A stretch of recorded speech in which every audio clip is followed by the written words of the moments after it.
Varahi silks మన నెల్లూరులో September 25వ తారీఖున గొప్ప ప్రారంభం.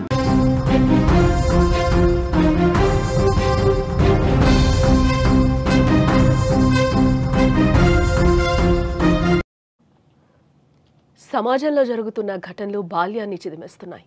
తల్లిదండ్రుల తప్పులు పిల్లలకు శాపంగా మారుతున్నాయి. అభంశుభం తెలియని వయసులోనే మోయలేని బాధలు భరిస్తున్నారు.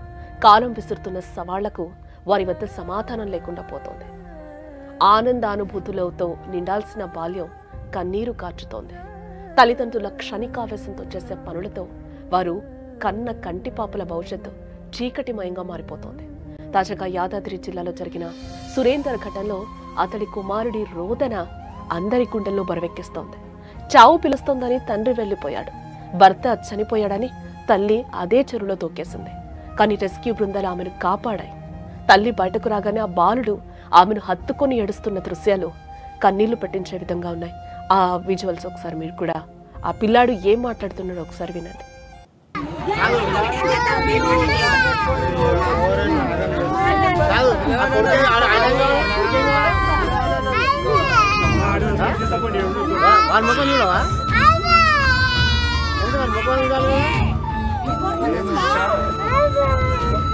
కొడుకుని చూడాలి కదమ్మా.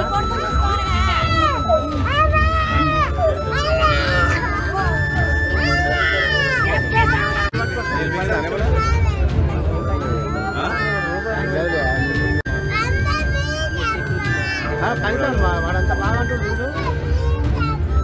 వాడు మాట్లాడదాము.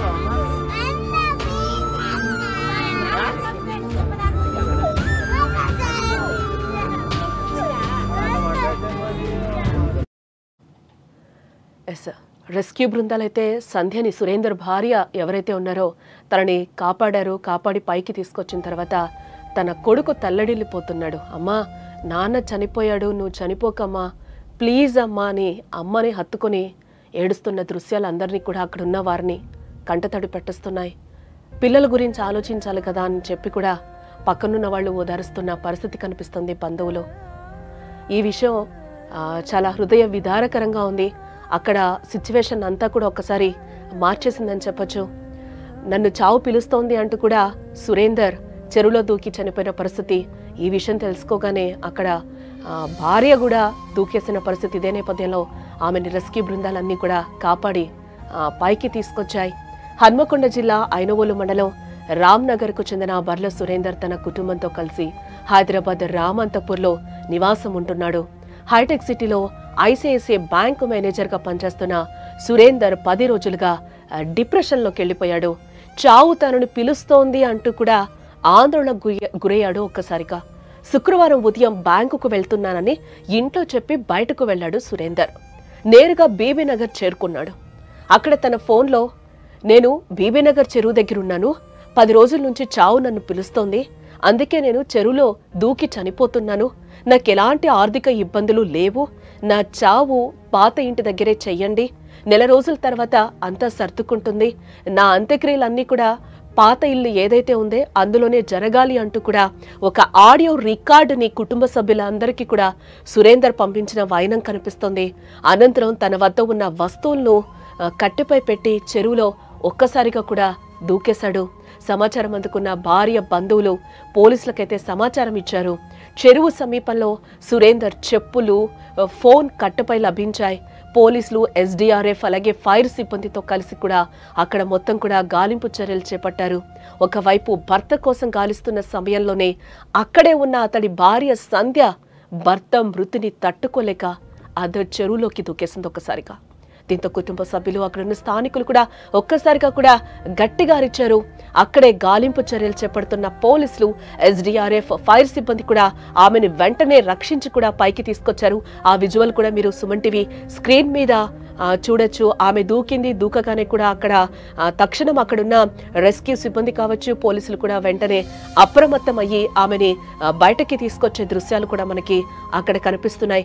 ఇదే నేపథ్యంలో ఆమెని బయటకు తీసుకొచ్చిన తర్వాత కూడా బాలుడు ఒకంత చాలా ఆవేదనగా కూడా అమ్మని హత్తుకొని కూడా, నువ్వు చనిపోకమ్మా, ప్లీజ్ అమ్మా, నాన్న చనిపోయాడు అంటూ కూడా ఆ పిల్లాడి ఆర్తనాదాలు ఒకంత అందరినీ కూడా అక్కడ బాధకు గురి చేశాయని కూడా చెప్పచ్చు. ఆ బాబుకి ఈ వయసులో ఏం తెలుసు, తల్లిదండ్రులు ఏం చెప్తే అదే వింటారు, వాళ్ళు తప్పితే వాళ్ళకి ఇంకొక ప్రపంచం కూడా తెలీదు.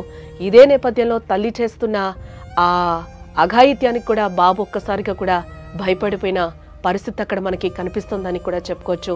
నాన్న ఎలాగూ లేడు, చనిపోయాడు, ఏం ఆలోచించకుండా నువ్వు కూడా నా గురించి ఆలోచించకుండా చచ్చిపోతున్నావా అమ్మా, నన్ను ఎవరు చూస్తారు అని ఆ భేద చూపులు, ఆ బేల చూపులు కూడా అందరినీ బాధ పెడుతున్నాయని కూడా మనం చెప్పుకోక తప్పదు.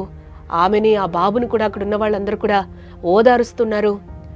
తండ్రి బలవన్మరణానికి పాల్పడడం, తల్లి చెరువులోకి దూకడంతో కుమారుడు ఒక్కసారిగా బోరున విలపిస్తూ అమ్మా నువ్వు చచ్చిపోద్దమ్మా అని రోధించడం అక్కడ ఉన్న వారందరినీ కూడా కంటతడి పెట్టిస్తోందని కూడా మనం చెప్పుకోవచ్చు. సురేందర్ డిప్రెషన్ కారణంగా ఇలా ప్రవర్తించినట్టుగా కూడా మనకు తెలుస్తోంది. అతడి మానసిక స్థితి కారణంగా ఆ కుటుంబంతో పాటు గ్రామాన్ని కూడా ఈరోజు విషాదంలోకి నెట్టేశాడు.